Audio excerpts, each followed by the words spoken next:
I want to cover some basic concepts related to safety and error in medical practice, and then introduce two of our speakers tonight, both very gifted physicians and gifted contributors to not only the state of art in medical practice, but to the training of young physicians, Dr. Thomas Gallagher and Dr. M.H.S. In 1999, or around 2000, this report came out of the Institute of Medicine. And they reviewed charts from a variety of hospitals throughout our nation, and they estimated that 44,000 to 98,000 deaths in America occur annually because of medical error, which in the categorization of things, I told you heart disease is the #1 cause of death. That would put medical error at #4 or #5, depending on how you do your math. And I want to emphasize this is an estimate. Some experts say these underestimate the degree of the problem. Others say this was all retrospective thinking. We really don't know. But the problem is real. The problem is significant. The problem affects healthcare providers, but it also affects you as consumers. And then I tried to do a little bit of reading for tonight's presentation to try to get up to speed with some issues related to the terminology of error. And I got lost. And I asked Dr. Gallagher to help me out a little bit via the email. And he said, it's a bit difficult to sort out exactly the difference between error and mistake, but I'm going to try to do it for you to the best of my knowledge. An error is a failure to complete a planned action as intended, or the use of a wrong plan to get where you want to go. For example, if I write a prescription for a particular medication, and I write it down, but my handwriting's sloppy so that the dose is misread by the pharmacist, my intent was to give the right drug and the right dose to my patient. But the pharmacist who struggles with my handwriting gives a different dose than what I intended. That's a medical error. A mistake, however, deals at a level of failure in judgment or reasoning process used to get to a particular place. If I choose the wrong drug for the given condition, that would be a mistake. So it seems to me mistakes are almost always errors, but not all errors are mistakes. My understanding is at the mistake level, we're dealing with an issue of judgment. An adverse event, not all errors cause adverse events, but an adverse event means that there is an injury. There is some level of harm caused to a patient as a result of that error. And a negligent adverse event brings in the concept of negligence, which is a legal term, which means that somewhere along the line, not only was there an error and an adverse outcome, but there was a breach of the standard of care. What would reasonable healthcare providers do under those similar circumstances? And there's a breach in that. So error, mistake, adverse event, and a negligent adverse event. You all are probably familiar with these things, although you may not have realized that you have done them. These are two areas of bias that get into our thinking processes and cloud the issues when we look at errors, adverse outcomes, and mistakes. And those are hindsight bias, which is, of course, Monday morning quarterbacking. It's all perfectly clear because you know the outcome, and looking backward in time, you would not do the same things because you know what they resulted in. A more fundamental one, and a very tricky one, is what's called fundamental attribution error. And the classic example of that is the tendency of people to blame individuals for an error or a mistake, or to assume something happened because of personal responsibility. Classic example would be you see somebody running, they slip and fall, and you look at them and you say, they are so careless. And what you don't know is that they're running because They have seen someone collapse who's outside your field of vision. They're trying to help that person. There's black ice on the sidewalk. They hit the black ice and they go down. And they weren't clumsy, and they didn't fall down through any fault of theirs. They fell down because anybody under those circumstances would have fallen down. All right, so be care of biases. Now, in my own practice in the emergency department, I want to explain how errors can happen, even though everyone may be doing their job as well as can humanly be done. We deal with diagnostic uncertainty. In other words, patients don't often come in saying, I have this. We don't expect them to. And often when they come in and say, I have this problem, it frequently can be a different problem. There's what's called a high cognitive load, which means at any given time, a given emergency medicine attending may be managing 10 to 15 patients simultaneously, meaning that we're keeping all of those different people's and their history and their examinations and their laboratory work and having to manage all of that information at once. There are time limitations. The waiting room is full. The emergency department is full. The patient has already been there for a few hours. We need to get the patient upstairs or discharged so that we can free up that bed in the emergency department for another person to come in. So there's this time pressure. There's a low signal-to-noise ratio. Every day we're going to see headache patients in the emergency department. Most have stress headaches. Some have migraine headaches. Problems, pain issues, but not life-threatening issues. Every so often, one of those headache patients is going to be an aneurysm that has ruptured, and they're bleeding into their head. So there's a lot of people who come in with a complaint. A very small number have a life-threatening complaint, and yet you can't afford to miss even one of those small numbers. Overcrowding affects emergency departments throughout the country. There's poor information transfer. The computer system is down. I can't get the labs. I can't pull up the x-rays because the computer system is down. The ambulance came in and dropped the patient off and left without reciting what the patient's problems were or what the home situation was like. There are multiple interruptions. You're trying to talk to a patient and you have to go outside the room to get a medic call. And finally, it's a high-stress environment. Now, don't misunderstand me. I'm not complaining about my job. I'm simply relating to everyone that these are within the nature of emergency medicine as a specialty. I'm not any one of those things. Those are the practice of emergency medicine in America. And part of the reason some of you like that emergency medicine TV show is you realize all of these things make wonderful TV drama, right? But on the receiving end of that, I cannot watch that TV show because it stresses me out. So anyhow, where are we? Are you still with me? Medical safety is important to all Americans. Basic terms can be confusing, but I think it's helpful to try to separate out error and mistakes and realize not all errors and not all mistakes result in adverse outcomes. Be careful with biases in your lives in general, with hindsight bias and attribution error. And remember that some parts of healthcare are error-prone by the nature of healthcare's complexity. Now, it is my great pleasure to introduce our next speaker, Dr. Thomas Gallagher. Dr. Gallagher is an assistant professor of medicine, Division of General Internal Medicine at the University of Washington. He's a general internist who's assistant professor in the departments of medicine, as well as a very cool medical history and ethics department. He received his MD degree at Harvard. He did his residency at the other Washington University in St. Louis. I think they think they're the first Washington, but is that right? There you go. And he went on and was a Robert Wood Johnson Clinical Scholars Fellow and at the University of California, San Francisco. He has long-standing interests and excellent research in the area of medical safety and informing patients about medical errors. And his introduction is a lot longer, but we're going to be short on time, so just give a warm welcome to Dr. Thomas Gallagher.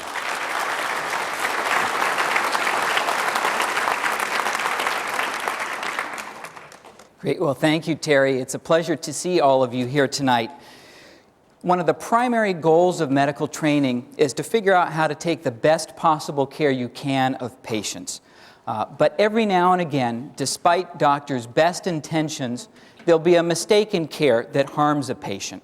I think one of the most difficult things for physicians when that happens is to try to figure out what to say to the patient. All of us as patients, I think, would want to be told if there were a harmful error in our care. But I think all of us can also recognize that in our own personal lives, we've experienced times where it was difficult to do that, difficult to tell a painful truth to someone. Physicians experience that same difficulty, and it turns out that physicians have a very difficult time talking with patients about harmful errors. We're going to talk tonight a little bit about the research that we've been doing with the School of Medicine's support to try to understand why is it so difficult for doctors to talk with patients about errors, as well as some of the training programs we've been developing to try to help make that process a little bit easier. And fortunately, this isn't medical school for you, or towards the end of the presentation, I would be plucking one of you out of the audience, probably the one who's looking the sleepiest, and bringing them up for a little role play. Dr. Mengert's going to do that for us, so you're spared for this evening. One of the reasons this is such a difficult topic is that I think we all recognize that errors and adverse events are unavoidable. Healthcare is fundamentally a human enterprise, and I think people have recognized throughout the history of medicine that there are going to be mistakes. But it's only been recently, over the last 4 or 5 years, that I think people have been more conscious in the public of high-profile medical errors, things like wrong site surgeries, the mismatched transplant that happened at Duke, chemotherapy overdoses. This has really sensitized patients to this issue of medical errors. Another important part of the backdrop is the context of the patient safety movement. Experts in patient safety are working hard to try to change the way we in medicine think about errors and emphasize that most errors aren't due to bad doctors who are incompetent or lazy, but rather due to breakdowns in the system of care.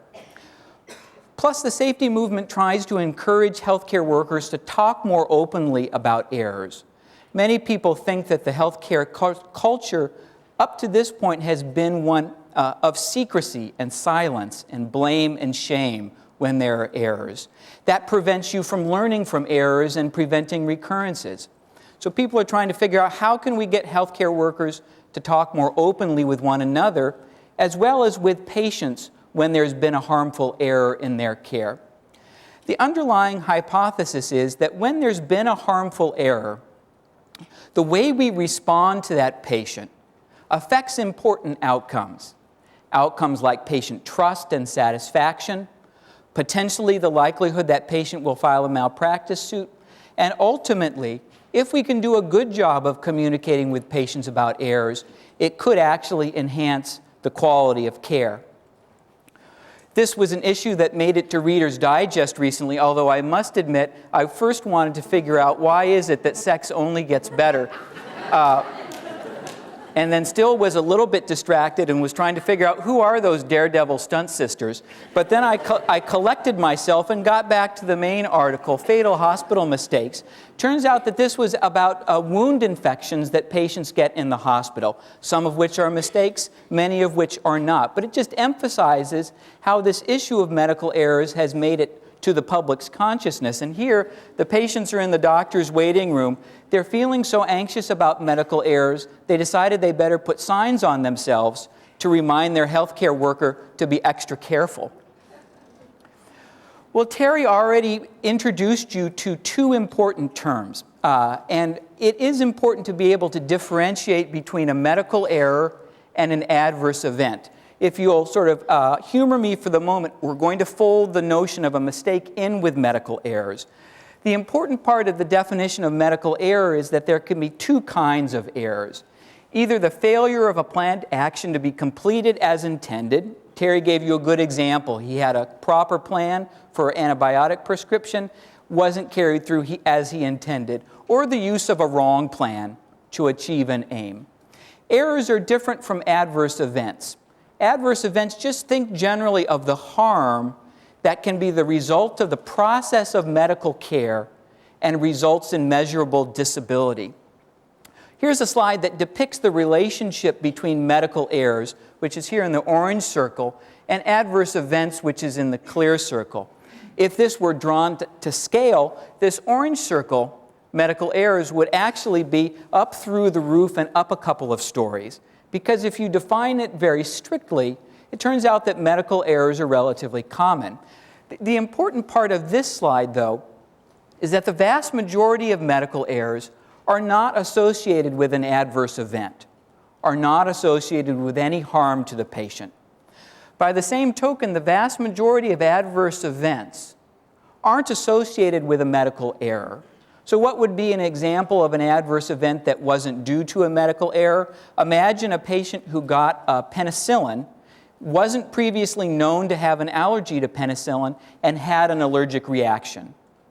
That allergic reaction would be an adverse event. That's harm that was due to the process of care, not the patient's underlying illness, but that wouldn't be a preventable adverse event or due to an error. Now, if the patient had a known history of penicillin allergy and it was on the chart but just missed, that would be an adverse event that was preventable, that was due to a medical error.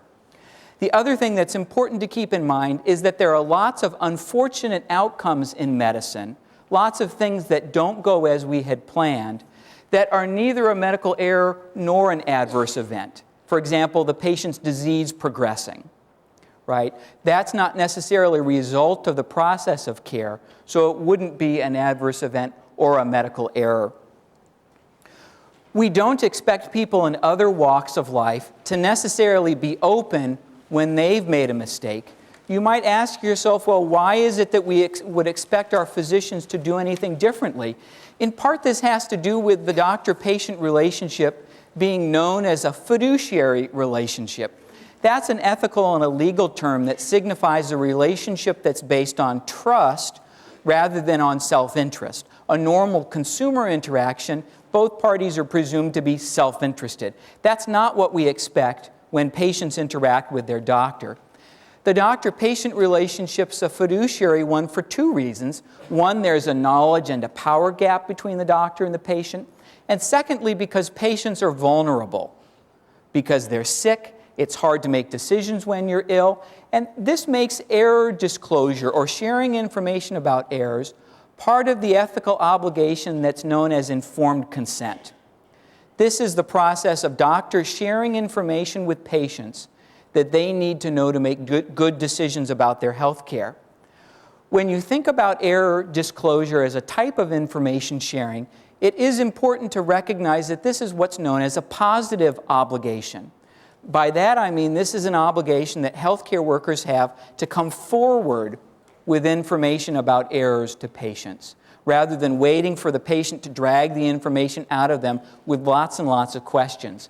This issue is going to be important when we watch a video clip in a minute and when you watch the role play towards the end of the session. Many people have argued even if information about an error wasn't relevant to a patient's decision-making, doctors still have an obligation to do it as part of their overall responsibilities to be truthful with patients. You can imagine a number of benefits if doctors did a better job of disclosing errors to patients. It could enhance patient satisfaction in their decision-making. It could reduce the likelihood of litigation. We can talk, if you'd like, about the information about whether doing a good job of disclosure makes patients less likely to sue. If we really took seriously the need to talk with patients about why an error happened, how are we going to prevent recurrences, disclosure could be a powerful force for improving the quality of care. Lastly, there are some important regulatory requirements. The Joint Commission requires that we talk openly with patients about, in quotes, unanticipated outcomes. The Joint Commission is the body that accredits healthcare organizations. Doesn't say anything specifically about errors, but this is really a part of an emerging trend that we're seeing towards requiring physicians to share more information with patients when there's been a problem. Well, even though I think we all would agree in principle that this is a good idea, that doctors ought to be open with patients when there's been an error, what do we know about what's actually taking place? Well, there are 3 studies that you should be aware of in this regard. The first was a study that Albert Wu did. He was at UCSF, and he surveyed residents So these were doctors in training between medical school and practice, and asked them about their most significant mistake. And these were pretty serious errors. About a third of them led to the death of the patient. He asked the residents, did you disclose this error to the patient or their family? And only a quarter of them said they had. About the same time, Dennis Novak did a very interesting study about are physicians willing to use deception to try to resolve difficult ethical dilemmas. One of those dilemmas was a fatal medication error that led to an overdose of a patient, and only 60% of physicians, even in this paper and pencil setting, said that they would tell the patient's family that the death was due to a fatal medical error. More recently, Bob Blendon did a survey of physicians that was published in the New England Journal a year and a half ago, asking about their attitudes about patient safety. And one of the questions they asked of physicians was, have you personally experienced an error in your own care? For those who said they had, they asked, did the involved healthcare worker disclose the error to you and apologize? And of those doctors who had personally experienced an error, only about a third of them said that error had been disclosed to them and they received an apology. Suggests that there really is a gap at the moment between this ideal approach to disclosure and the current reality. So we've been doing a couple of studies to try to understand and reduce that gap. And I'd like to briefly tell you about those. The first was a study where we conducted a series of focus groups. Some of the focus groups had patients in them, some were physicians only, some were joint focus groups. And a focus group is a research technique where you gather people together and basically have a structured discussion on a topic. We were talking about the issue of medical errors and how they ought to be handled. The reference is down at the bottom of the slide for those of you who would like to read the study. Well, first, patients. What did patients think about medical errors? Even though we provided patients with the standard definition of errors and adverse events that I just showed you, patients conceived of errors very broadly. They included things you would traditionally think of as an error, but also included other things like adverse events that weren't preventable, or poor service quality, so having to wait a long time for a routine x-ray, or deficient interpersonal skills, so the doctor being rude to them. Some patients consider that to be an error, a very broad notion of what an error is. There wasn't a single patient that we talked to, and this has been true in other studies as well, who didn't say, if there's been an error in my care that harmed me, I would want to know. All of the patients say, I want information about harmful errors in their care. But in our focus groups, the patients said they worried that doctors might be inclined to hide errors. Not because they think healthcare workers are evil, they just think it's sort of human nature. There's been a problem. Of course doctors would want to keep that information to themselves. Well, error disclosure is a lot about what words you would choose. So we ask patients, what is it that you would want your doctor to tell you if there had been an error? And it's a pretty straightforward list. We could probably generate it ourselves in under a minute. Patients told us they wanted someone to explicitly say that an error has happened, tell them a little bit about what the error was, why it happened, how recurrences were going to be prevented. These last two were very important to patients because they wanted a sense that a lesson had been learned from the error, and they wanted someone to say they were sorry. Pretty straightforward. As you'll see, figuring out how to provide this information to patients is a lot harder than it seems. What did physicians in the focus group think about errors? Well, they defined errors much more narrowly than did the patients. They pretty much stuck with the definition that we put up on the board for medical errors. The physicians all said we want to be truthful with patients when there's been an error. This is important because this was not an area where the doctors and the patients disagreed. Doctors say, I want to tell the patient what happened, but in reality, I experience a variety of barriers to doing this. And those barriers were a number. One was clearly concerned that disclosing an error to a patient might precipitate a lawsuit. But it was interesting to us, that was not the only concern that physicians had. Many doctors worried that disclosure could actually harm the patient by making the patient unduly anxious, disrupting the therapeutic relationship between the doctor and the patient. These physicians wondered, is disclosure going to do more harm to the patient than good? Other physicians worried that disclosure might be awkward and uncomfortable, in part because some of them still thought of error disclosure as the same as admitting a personal failing, and found that very difficult to do in a setting when they were trying their hardest to provide good care to a patient. Other doctors told us, look, I've not had any formal training in this, so I don't know what to say. These barriers together led to a phenomenon the physicians themselves described as choosing their words carefully when they talk with patients about errors. What did the doctors mean by this? Well, what they meant was they might mention the adverse event, but they weren't sure they would necessarily say that the adverse event was preventable, i.e., wouldn't necessarily say that an error had happened. And if you don't explicitly say that an error has happened, you can't really say why the error took place and how you're going to prevent recurrences. The doctors believe that if you provide patients with a little bit of information about an adverse event, if they want more information, they can ask questions. This balance between how much information do I provide up front and what do I wait for the patient to ask is a very, very tricky one. The doctors all said they wanted to apologize, just as one human being to another, but worried that if they said the words, "I'm sorry," that really increased their legal liability in ways that felt very uncomfortable. So we wanted to know more about what physicians would say. And we provided them with a clinical vignette. We said, pretend that you as the doctor have admitted a patient to the hospital who has diabetes, they're admitted for an emphysema, a shortness of breath exacerbation. And the doctor handwrites the patient's admitting orders for 10 and then the letter U as an abbreviation for units of insulin.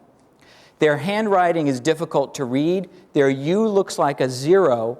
The patient gets 100 units rather than 10 units of insulin. Their blood sugar goes all the way down to 35. They pass out, have to get resuscitated and go to the intensive care unit, but do okay, don't suffer any permanent harm, and they come back out to the floor. And we asked the doctor, so what would you say to the patient? How would you explain this to the patient? One of the doctors said, I would be very straightforward and say you were given too much insulin. Your blood sugar was lowered, and that's how you arrived in the intensive care unit. You were given some dextrose to raise up their sugar and apologize for the events. And then if they want to know, well, how did I get too much? Or why couldn't they read your writing? Or why didn't they call you?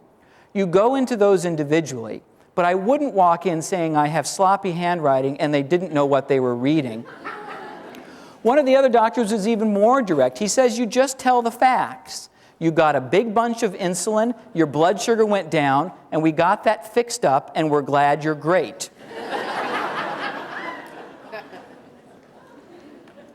So we wanted to learn more about this issue of what would doctors say to patients in the event of a medical error. And so with the support of the medical school, have recently completed a variety of large surveys of physicians on this topic. Our survey sample included physicians in St. Louis and Seattle. We had a large group of Canadian physicians. The comparison between U.S. and Canadian doctors is very interesting because the malpractice climate in Canada is much less onerous than it is here in the U.S. And many people think that it's fear of malpractice that's the primary driver of doctors' attitudes about safety and disclosure. So we were curious, are the U.S. and Canadian doctors mostly alike, or are they pretty different? I'm going to show you some of the preliminary results from about 1,500 of the doctors in the U.S. and Canada. So first we ask a couple of questions about their general attitudes about patient safety. The first was medical errors are one of the most serious problems in healthcare. Well, the majority of doctors in both countries agree with that statement. Second statement, medical errors are usually caused by failure of care delivery systems, not the failure of individuals. A key patient safety principle. Doctors are not sure. A little bit more than half agree in the U.S., actually slightly less than that agree in Canada. So physicians are a little bit skeptical Is this really about defective systems or not? Then we ask a series of questions. Do you think you should disclose a near miss? That's an error that could have caused harm but didn't. A minor error or a serious error to patients. And as you can see in both countries, doctors are more supportive of error disclosure as the errors become more harmful. And again, the two countries really look pretty much like one another, despite the differences in the malpractice climates in these two places. So then we provided doctors with the insulin overdose scenario we just described and tried to figure out, so what would you say in this situation? So the first question was, how likely would you be to disclose this error to the patient? We provided 4 options going from definitely not disclose to I would definitely disclose this error. And as you can see, the vast majority of physicians are down here and I would definitely disclose. Canadian physicians are a little bit more likely to disclose the error than would US physicians. Very few physicians down here in these 2 boxes. Doctors are split between I would definitely do this and I would probably do this. Then we ask a series of questions to try to dig in a little bit more into what exactly you would say to the patient. So we provided for this first question 3 options. And these options correspond to basically no information, sort of an intermediate amount of information, or a lot of information. So your blood sugar went too low and you passed out. The middle option, blood sugar went too low because you received more insulin than you needed. That mentions the adverse event, but doesn't specifically say the word error, which is what this last option does. Your blood sugar went too low because an error happened and you received more insulin than you needed. 3/4 of the physicians were willing to say the words an error happened. Slightly more in Canada than the US, but 1/4 of the physicians were thinking, I'm not really so sure about actually saying the word error in this setting. But watch what happens as we start to dig in a little bit more into the details of what took place. So how much detail would you give the patient? I wouldn't volunteer any details. You received more insulin than you needed, sort of partial information, or actually telling them the size of the error. You got 100 units rather than your usual 10 units of insulin. Now we're starting to see doctors leave this full disclosure box. We have 54% now who are willing to actually say what the size of the error was. And we're starting to see doctors up here saying, you know, I think I've said just about as much as I'd like to say in this setting. What would you say about the cause of the error? I wouldn't say anything. There was a miscommunication about your insulin order, or my handwriting is sometimes difficult to read. I wrote the order for 10U and the U looked like a 0. Therefore, you received 100 instead of 10. This also slipped by our nurse and our pharmacist. So physicians, you know, really are still divided about how much information should we share with the patient in this setting. When we watch a video clip in a minute and you watch the role play, I'm very curious to know, what do you think? How much information should the doctor share without the patient's asking? How about an apology? I wouldn't apologize. An expression of regret, so I'm sorry about what happened, or what's called an apology of responsibility. I'm so sorry that you were harmed by this error. Again, physicians are uncertain. The vast majority of them want to apologize, but they're divided. Do we say, I'm sorry about what happened? Do we actually mention the word error? There are lots of different ways you could talk to a patient about an error. Here's a doctor who's taking the musical approach. He comes out of the operating room with his guitar and he sings, "Listen up, my fine people, and I'll sing you a song about a brave neurosurgeon who done something wrong." Well, this is one approach you could take. I hope we can work together over the next 15 minutes or so and come up with a better approach. We're going to quickly watch a video clip of the doctor talking to the patient about the insulin overdose that we've just discussed. As you're watching this, think about the things that you like that this doctor does. Think about what you would do differently. So we can go ahead and roll that clip.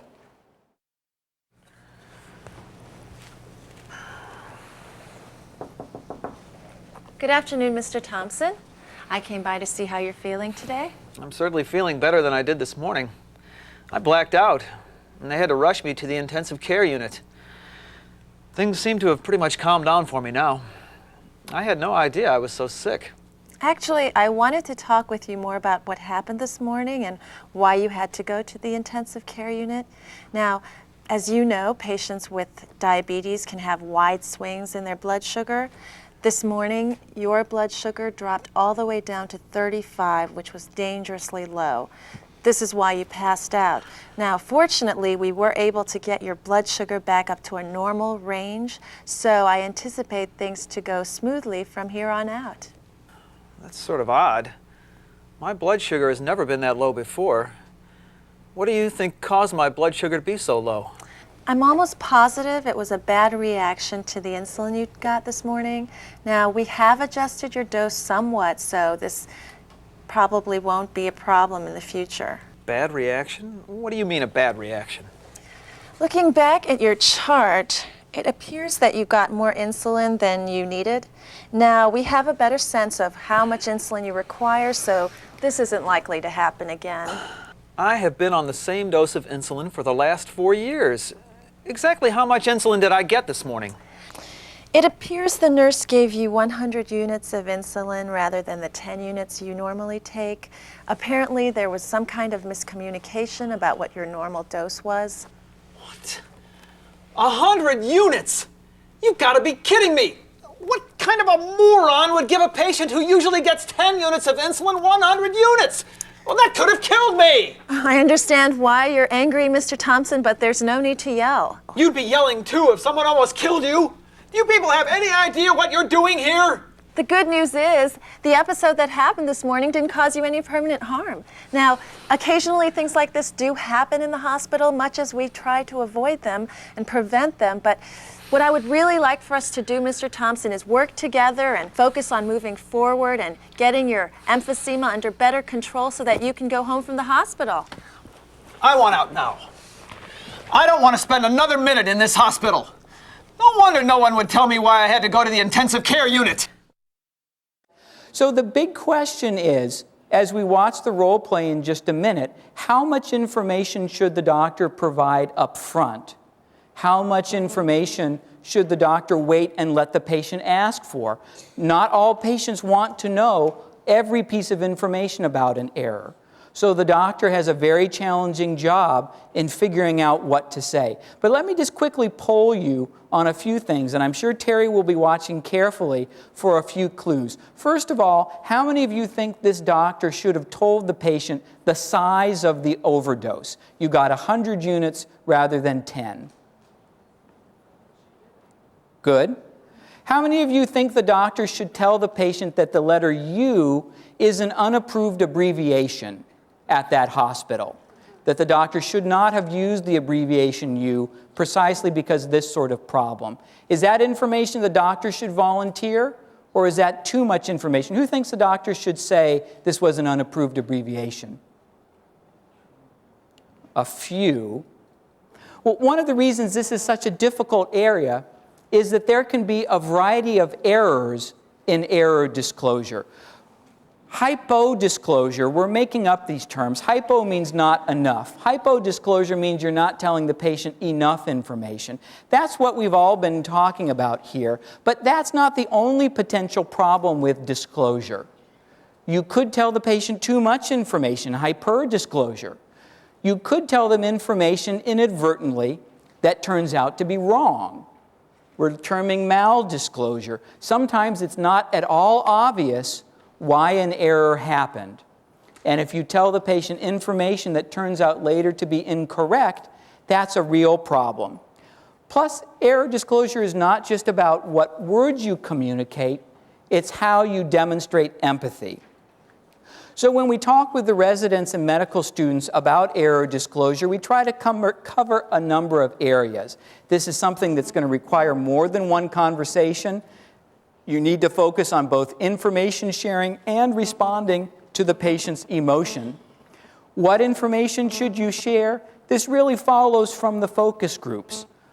What happened to me? What's its significance? Why? Was it preventable? What are you going to do about what happened to me? How are you going to prevent this from happening? And really what this is all about is communicating to the patient that we care about what happened. This is a big deal.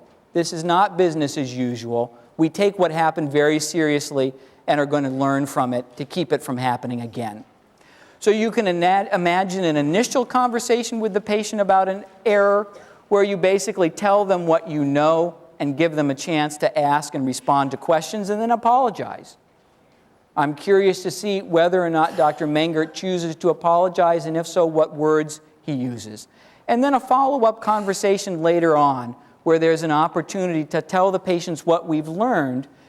Comprehensive analyses are done when there are errors like this, sharing the results of those about why it happened and how you're going to prevent recurrences and allow a time for question.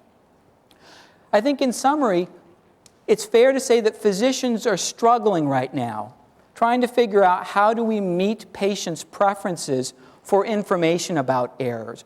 In part, the problem is we lack clear standards for physicians about the basic content of disclosure. What is it that we should say? Should you say the word error or not? Those standards are lacking.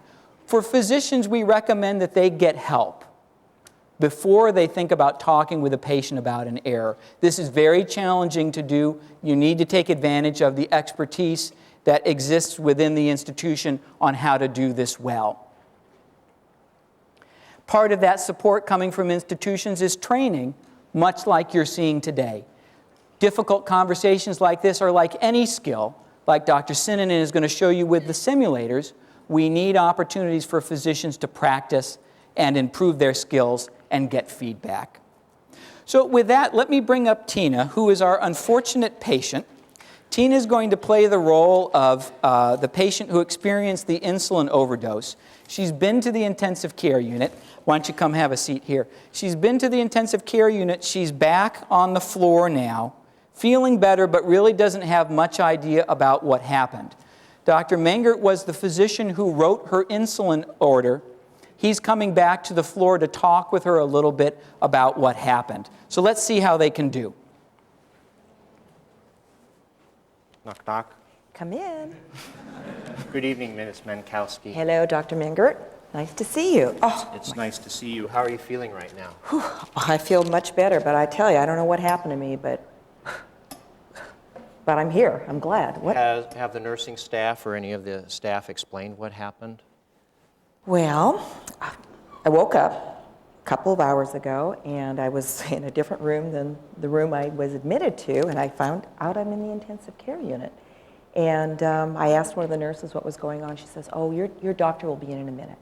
So I've been waiting patiently, and I'm glad you're here. And what happened? Thank you. Well, I have three difficult things to talk over with you. Okay. The first is that a medical error occurred in your care that resulted in too much insulin being given. Your blood sugar dropped way low to 35. You lost consciousness. The staff recognized it quickly, gave you sugar to bring your blood sugar up, but brought you to the intensive care unit to keep a close eye on you to make sure that your blood sugar doesn't continue to drop. So that's problem number one. So, wait, too much insulin? Yes. Okay. Well, like, how did that happen, too much insulin? And that's my second difficult task. Okay. Your usual dose of insulin in the evening is 10 units. I wrote your order for 10 units of insulin, but I made my U. I was rushing, and the U looked like a U to me, but to the nursing staff caring for you, it looked like a 0. And so you received 100 units instead of 10 units. 100 units? Yes. 100 units? Yes, ma'am. I've been on insulin for 4 years now. 10 units every night, same time, 100 units? Yes. What, did they think I was a sumo wrestler or something? Like, I mean, I don't need that much insulin. Well, some patients are on 100 units of insulin, but that's a huge dose, and it's very unusual. Okay. The truth of the matter is, it was me writing the order. The order was illegible to the nurse on duty. I didn't write units, I wrote U. So I feel like the responsibility is first and foremost my own, because Yeah, I'm I'm not your going to argue with doctor. that. Okay. Oh, yeah. I would have loved had someone said, geez, that's a big dose of insulin, and called me and double-checked it with me. So, like, nobody here, like, how many people does this go through? The doctor, the nurse, somebody in pharmacy? Yes, that's correct. Okay. 3 people. So should I, like, maybe have my family here, like, 24/7? No, well, I'm hoping that's Okay. not going to be necessary. You received too much insulin because my handwriting was illegible. So okay, we'll just cut to the chase here. So too much insulin, I almost died, and now what? And now you're doing much better. Don't touch me! Let's pause here for just a minute. Please. First, we should give Dr. Mengert a hand. This is very difficult.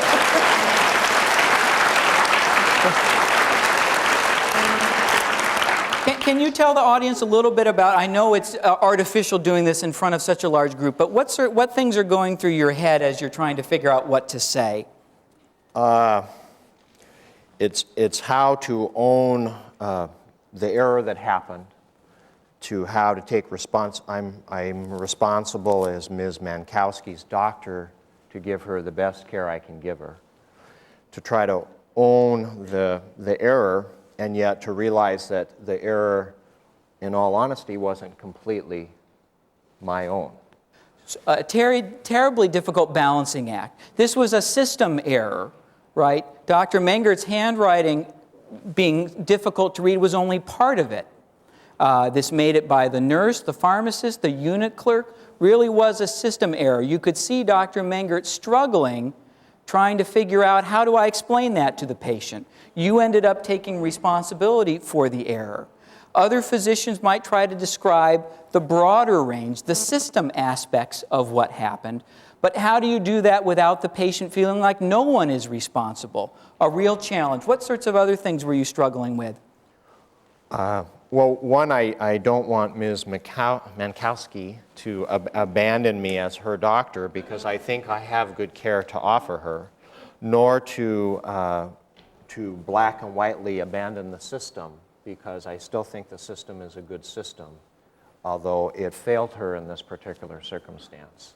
And the final thing I would like to convey to the patient is that what happened will not happen again, and it will not happen again because I'm going to write units instead of you, despite the fact that pharmacy has asked us to do that for over 2 years now, but also to have a nursing staff meeting so that when a nurse reads an order that seems out of balance with what they're used to doing, that they call the doctor on it, because it really is a team effort. I'm not the one who gives the insulin, I'm the one who writes for the insulin. And the more all of us are fastidious in our duty to do our jobs to the best of our ability, I think the better off this lovely lady will be. And Tina, what was it like for you on the receiving end? Well, I think, just trying to think back in my life, hearing bad news on things, I think at first I kind of didn't hear it all, and obviously this is a very artificial setting, but it's hard to absorb it. And for me, I think the best thing to be would be what you did, and go through it, lay it all out. But I certainly wouldn't argue with me. I mean, I think what will happen is you need to come back at some other point in time, whether it's an hour later or 2 hours later or whatever, and have the conversation again and walk through it again. Because I just think it's hard to absorb waking up in an ICU unit when you were in a regular nursing unit, and then finding out that you've received 10 times the amount of insulin than you really need. Many, many hospitals are implementing what's called computer physician order entry, where rather than relying on handwriting, you actually enter the order directly at the computer. It brings up a set of potential new errors, right? But rather than Dr. Mengert just saying, I need to try harder, right? That's sort of the old mentality of thinking of errors. I need to write more clearly. This was all my problem. Thinking about the system fixes. I hope this has given you a good sense of sort of the commitment the medical profession has to being truthful with patients about errors, but some of the real challenges in figuring out how do you carry that off, and the importance of providing training to physicians in a setting where they can actually practice this skill, just like the same skills you're going to see practice the technical skills. The communication and interpersonal skills need practice, and how challenging this can be to carry out in the real world. So thank you very much.